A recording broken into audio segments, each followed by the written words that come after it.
Pulling அது எப்படி பண்ணுறது? காலையில் எழுந்ததும் எதுவும் சாப்பிடாமல் இதயம் வளத்தை வாயில ஊத்தி நல்லா கொப்பளிக்கணும், அப்புறம் அதை துப்பிடணும். இதுதான் ஆயில் புல்லிங்.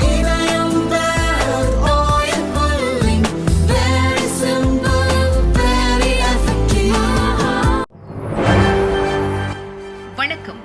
செய்திச் சுருக்கம். இந்தியர்கள் நாடு கடத்தப்பட்ட விவகாரம் பார்லி எதிர்க்கட்சிகள் கடும் அமளி. அமெரிக்காவின் 47வது அதிபராக பதவியேற்றுள்ள டொனால்ட் ட்ரம்ப் அமெரிக்காவில் சட்டவிரோதமாக குடியேறியவர்களை அடையாளம் கண்டு கடுமையான நடவடிக்கை எடுத்து வருகிறது. முறையான ஆவணங்கள் இல்லாதவர்களை அவர்களது நாடுகளுக்கே அமெரிக்க அரசு அனுப்பி வைத்து வருகிறது. இதன் ஒரு பகுதியாக சட்டவிரோதமாக அமெரிக்காவில் குடியேறிய இந்தியர்களை திருப்பி அனுப்பும் பணி துவங்கியது. முதற்கட்டமாக டெக்சாஸ் மாகாணத்திலிருந்து 205 இந்தியர்கள் இராணுவ விமானம் மூலம் இந்தியா அனுப்பி வைக்கப்பட்டனர். இந்த விமானம் பஞ்சாப் மாநிலம் அமிர்தசரஸ் நகரில் தரையிறக்கப்பட்டது. பலத்த பாதுகாப்போடு பஞ்சாப் மாநில அதிகாரிகள் அவர்களை வரவேற்றனர். இந்நிலையில் அமெரிக்காவிலிருந்து திருப்பி அனுப்பப்பட்ட இந்தியர்கள் கைவிலங்கிடப்பட்டு அவமானப்படுத்தப்பட்டதாக காங்கிரஸ் குற்றம் சாட்டியது. இதுகுறித்து பார்லிமெண்டின் இரு சபைகளிலும் விவாதிக்க கோரி எதிர்க்கட்சிகள் தொடர் அமளியில் ஈடுபட்டனர். எதிர்க்கட்சிகளின் தொடர் அமளியால் முதலில் இரு சபைகளும் பகல் 12 மணி வரை ஒத்தி வைக்கப்பட்டது. மீண்டும் லோக்சபா துவங்கியதும் எதிர்க்கட்சிகள் அமளியை தொடர்ந்தனர். இதனால் லோக்சபா மதியம் 2 மணி வரை ஒத்திவைக்கப்படுவதாக சபாநாயகர் ஓம் பிர்லா அறிவித்தார். ராஜ்யசபா தொடர்ந்து நடந்து வருகிறது. ஆட்டோவில் இளம்பெண் கடத்தல், டிரைவர் கூட்டாளியை தூக்கிய போலீஸ், பாதுகாப்பில்லா கிளாம்பாக்கம். வெளியூர் பஸ்கள் புறப்படும் இடம் கோயம்பேட்டிலிருந்து கிளாம்பாக்கத்துக்கு மாற்றப்பட்டதிலிருந்து வெளியூர் செல்பவர்கள் பல இன்னல்களை சந்தித்து வருகின்றனர். இந்த பிரச்சனைகளை தீர்க்க கிளாம்பாக்கத்துக்கு சிறப்பு பஸ்கள் இயக்கப்படுகின்றன, ரயில்களும் இயக்கப்படுகின்றன. இந்த சூழலில் கிளாம்பாக்கத்தில் இரவில் பெண்களுக்கு பாதுகாப்பற்ற சூழல் இருப்பது அம்பலத்துக்கு வந்துள்ளது. மேற்கு வங்கத்தைச் சேர்ந்த 19 வயது இளம்பெண் சேலத்தில் உள்ள பியூட்டி பார்லரில் வேலை பார்க்கிறார். இவரது உறவினர்கள் சென்னை மாதவரத்தில் வசிக்கின்றனர். காதலன் மாதவரம் ஹோட்டலில் வேலை பார்க்கிறார். உறவினர்களை பார்க்க நேற்று முன்தினம் சேலத்திலிருந்து பஸ் மூலம் கிளாம்பாக்கத்துக்கு இளம்பெண் வந்தார். இரவு 10 மணிக்கு கிளாம்பாக்கம் பஸ் நிலையம் வந்து இறங்கினார். மாதவரம் செல்லும் பஸ் எங்கே நிற்கும் என அங்கிருந்தவர்களிடம் கேட்டபடி பஸ் ஸ்டாண்டில் இங்குமங்கும் நடந்து சென்றிருக்கிறார். அதை ஆட்டோ டிரைவர் ஒருவர் பார்த்துவிட்டு விசாரித்துள்ளார்.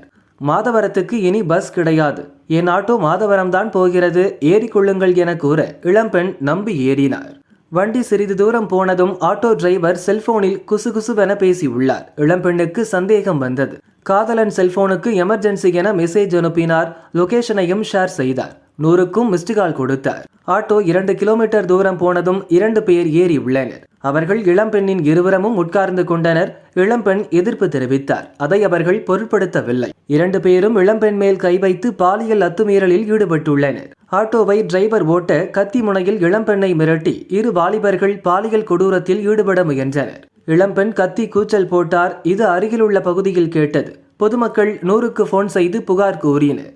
இதனிடையே காதலனும் போலீசுக்கு லொகேஷனை ஷேர் செய்து காதலி ஆபத்தில் இருப்பதாக கூறினார். அதைத் தொடர்ந்து ரோந்து போலீசாரும் லொகேஷனை டிராக் செய்து காரில் விரைந்தனர். போலீஸ் ஜீப் ஆட்டோவை பின்தொடர்ந்து வருவதை அறிந்ததும் டிரைவரும் அவரது கூட்டாளிகளும் அதிர்ச்சியடைந்தனர்.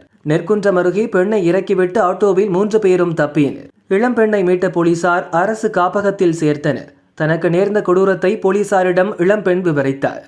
கிளாம்பாக்கம் பஸ் ஸ்டாண்டில் இளம்பெண் கடத்தப்பட்ட சம்பவத்துக்கு அண்ணாமலை உள்ளிட்ட தலைவர்கள் கடும் கண்டனம் தெரிவித்தனர்.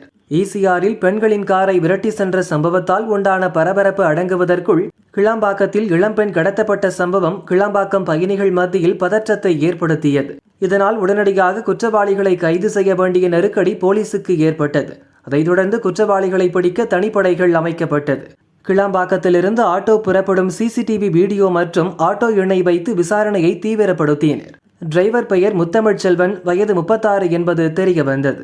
செல்போன் சிக்னலை வைத்து போலீசார் இன்று காலை சென்னை கோயம்பேட்டில் உறவினர் வீட்டில் பதுங்கியிருந்த ஆட்டோ டிரைவர் முத்தமிழ் செல்வன், கூட்டாளி தயாளன் ஆகியோரை கைது செய்தனர். இளம்பெண்ணிடம் பாலியல் அத்துமீறலில் ஈடுபட்ட இன்னொரு ஆசாமி மற்றும் கடத்தல் விவகாரத்தில் தொடர்புடைய மேலும் 2 பேர் என 3 பேரை போலீசார் தீவிரமாக தேடி வருகின்றனர். ஆண்டுக்கு ரூபாய் 3000 சுங்க கட்டணம், மத்திய அரசு புதிய திட்டம். இந்தியாவில் இனி சுங்க கட்டணம் செலுத்த வருடாந்திர பாஸ்களை வழங்க மத்திய அரசு திட்டம் தீட்டியுள்ளது. அதன்படி ஆண்டுக்கு ஒரு முறை சுங்க கட்டணம் செலுத்துதல் அல்லது வாழ்நாள் கட்டணமாக ஒரே ஒரு முறை மொத்தமாக கட்டணம் செலுத்துதல் என்ற புதிய திட்டத்தை விரைவில் அமல்படுத்த உள்ளதாக மத்திய போக்குவரத்து துறை அமைச்சர் நிதின் கட்கரி கூறியுள்ளார். அதன்படி ஆண்டுக்கு 3000 ரூபாய் சுங்க கட்டணமாக செலுத்திவிட்டு நாட்டில் உள்ள அனைத்து சுங்கச்சாவடிகளிலும் எத்தனை முறை வேண்டுமானாலும் கட்டணமின்றி சென்று வரலாம். 30,000 ரூபாய் கட்டினால் 15 ஆண்டுகளுக்கு சுங்கச்சாவடிகளில் கட்டணம் செலுத்த தேவையில்லை. இந்த திட்டம் அமலானால் தேசிய நெடுஞ்சாலைகளில் பயணம் செய்யும் லட்சக்கணக்கான வாகன ஓட்டிகள் நேரடியாக பயன்பெறுவர். சுங்கச்சாவடிகளில் வாகனங்கள் அணிவகுத்து நிற்பதும் தடுக்கப்படும்.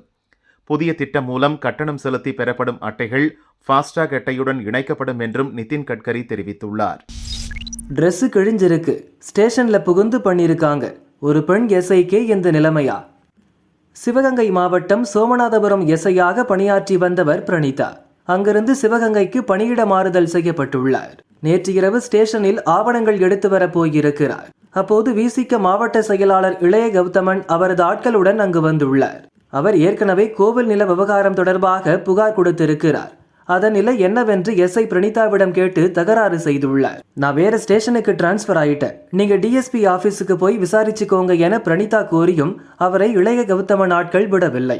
10 பேர் கொண்ட கும்பல் போலீஸ் ஸ்டேஷனுக்குள் அவரை சுற்றி வளைத்து தாக்கியுள்ளனர். இதனால் எஸ்ஐ பிரணீதா அங்கேயே மயங்கி விழுந்தார். சக காவலர்கள் அவரை மீட்டு ஹாஸ்பிட்டலில் சேர்த்தனர். காரைக்குடி அரசு ஹாஸ்பிட்டலில் எஸ்ஐ பிரணீதா சிகிச்சையில் உள்ளார்.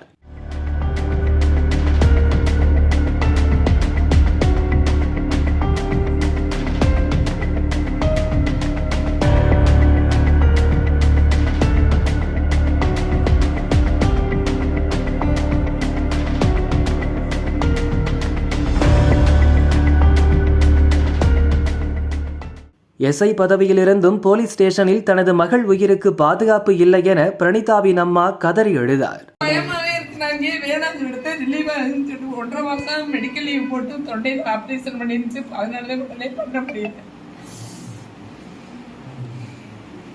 ரவுடியா இருக்காரு.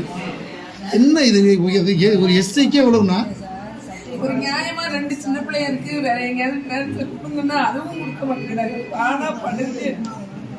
இன்னைக்கு அமராவதி ஸ்டேஷன்லேருந்து ரிலீவ் ஆகி நாளைக்கு சிவகங்கையில் போய் ஜாயின் பண்ணுறதுக்காக போச்சு. போகும்போது ஏற்கனவே வந்த பெட்டிஷன்தாரர் விசாரணைக்கு வரும்போது அவங்க சொல்லியிருக்காங்க, நீங்கள் டிஎஸ்பி வர சொல்லியிருக்காரு, நீங்கள் அங்கே போய் விசாரிச்சுக்கங்க அப்படின்னு சொல்லியிருக்காங்க. ஆனால் இது போகிறதுன்றது தெரிஞ்சு ஏற்கனவே உள்ள மோட்டிவேஷனில் இந்த பிள்ளைய பழிவாங்கன்ற நோக்கத்தோட ஒரு 10 பேர் அதில் இளைய கௌதம்னு சொல்லிட்டு அவர் கண்ணனை இன்னொருத்தர் மனோகரம் இவங்கெல்லாம் சேர்ந்து ஒரு 10 பேர் கும்பல் பிள்ளைய அரெஸ்ட் பண்ணுற மாதிரி சுற்றி ரவுண்ட் பண்ணிக்கிட்டு இவளை உன்னை நீ எப்படி போகிறாயின்னு பார்க்குறேன், உன்னைய கற்பகம் இசையை எப்படி நான் உன்னை தூக்கணும், அவளை தூக்கி விரட்டி விட்டேன், அதே மாதிரி உன்னையும் தூக்கி விரட்டி விட்டுருவேன், அவள் சட்டை பிடிச்சி கிழிச்சிருவேன் அப்படின்னு மரியாதை இல்லாமல் உன்னோட ஸ்டாரெல்லாம் கிழிச்சு போட்டுருவேன் அப்படின்னு சொல்லிட்டு அந்த பிள்ளைய ரொம்ப மரியாதை இல்லாமல் பேசி சட்டை பிடிச்சி இழுத்து கையெல்லாம் இப்படி கீறி போட்டு பிள்ளைய ரொம்ப கொடுமைப்படுத்திருக்கானுங்க. ஸ்டேஷன்லேயே எனக்கு இந்த விவரம் தெரிஞ்சு நான் ஓடுனேன். ஹாஸ்பிட்டலில் பக்கத்தில் சாய் கிளினிக்னு ஒரு இதில் கொண்டு போய் வச்சுருந்தேன். அந்த பிள்ளையினால மூச்சே விட முடியல. திரும்ப கொஞ்சோண்டு சுடுதண்ணி கொடுத்து டாக்டர் அதுக்கு முன்னாடியே மாத்திரை கொடுத்து படுக்க வச்சுட்டாரு. அப்புறம் நான் போயிட்டு சுடுதண்ணி கொடுத்த உடனே ஏங்கி 2 தடவை மூச்சு விட்டுச்சு. சரி இது ஆஸ்பத்திரிக்கு போயிடலான்ட்டு நானே என் மருமேன்னு கூட்டிகிட்டு இங்கே வந்துட்டு இங்கே வர்ற வழியில் தான் தெரிஞ்சு ஏற்கனவே அந்த பிள்ளைக்கு அந்த வெறியில் கையில் காயானது தெரியல. வரும்போதே பிளட்டு வெட்டி கழிச்சு நேராக ஜிஹெச்சுக்கு அட்மிட் பண்ணியிருக்கேன் நான். பழைய ரூபாய் நோட்டுகள் கட்டுக்கட்டாய் பறிமுதல்.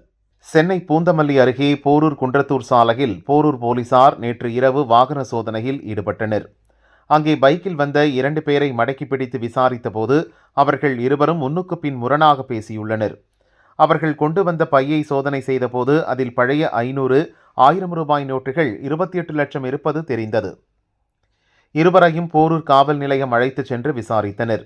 விசாரணையில் பிடிபட்டவர்கள் அனகாபுத்தூர் நேதாஜி தெருவை சேர்ந்த ரஞ்சித்குமார், பாலாஜி நகரை சேர்ந்த அங்குராஜ் என்பது தெரிந்தது. இவர்கள் இருவரும் ரியல் எஸ்டேட், கவரிங் நகை விற்பனை, பிளாஸ்டிக் பொருட்கள் விற்பனை, பழைய பொருட்களை வாங்கி விற்பது போன்ற வேலைகளை செய்து வந்துள்ளனர். இவர்களுக்கு நன்கு அறிமுகமான இஸ்மாயில் என்பவர் தனது உறவினரான சீர்காழியைச் சேர்ந்த சதாம் என்பவரிடம் பழைய 500, 1000 ரூபாய் நோட்டுகள் இருப்பதாகவும், பண மதிப்பிழப்பின் போது சதாம் வெளிநாட்டில் இருந்ததால் அவரிடமிருந்த பணத்தை மாற்ற இயலாமல் போனதாகவும் அதனை மாற்றித் தரும்படியும் கேட்டுள்ளார்.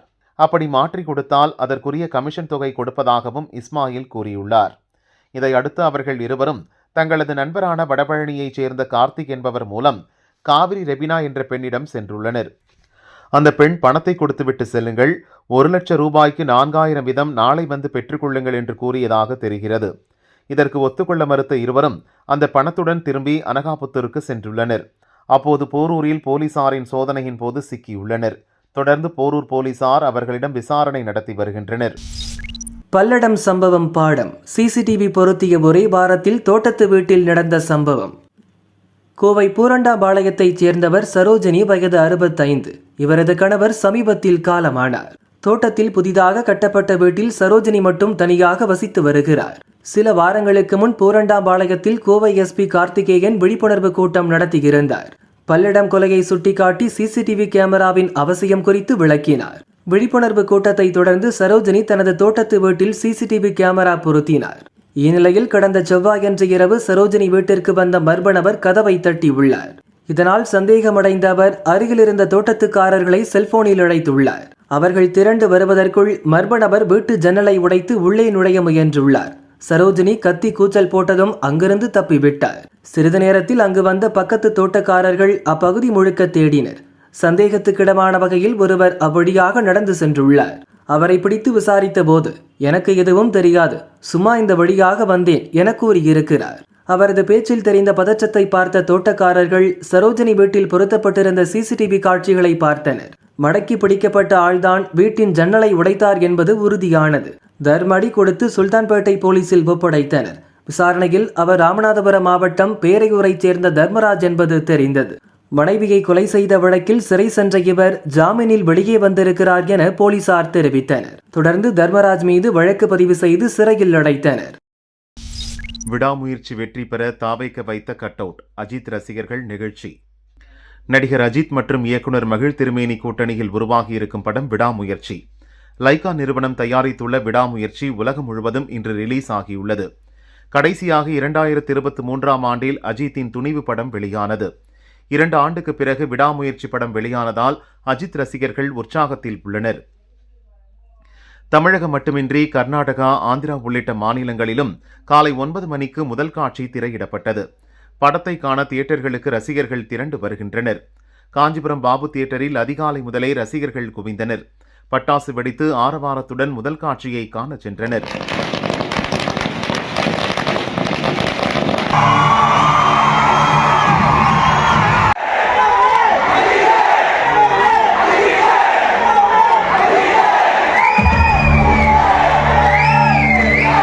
கோவை துடியலூர் முருகன் தியேட்டரில் ட்ரம்ஸ் வாசிப்புக்கு டான்சிங் குதிரைகளுடன் அஜித் ரசிகர்கள் குத்தாட்டம் போட்டனர்.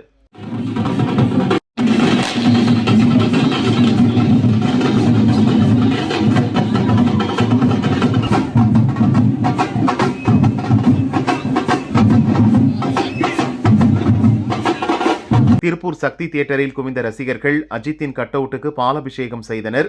பூசணி, தேங்காய் சுற்றி உடைத்தனர். விடாமுயற்சி படம் வெற்றி பெற தமிழக வெற்றிக் கழகம் சார்பில் பிரம்மாண்ட கட் அவுட் வைக்கப்பட்டது. விஜய் ரசிகர்களின் செயலால் அஜித் ரசிகர்கள் நெகிழ்ந்து போனார்கள்.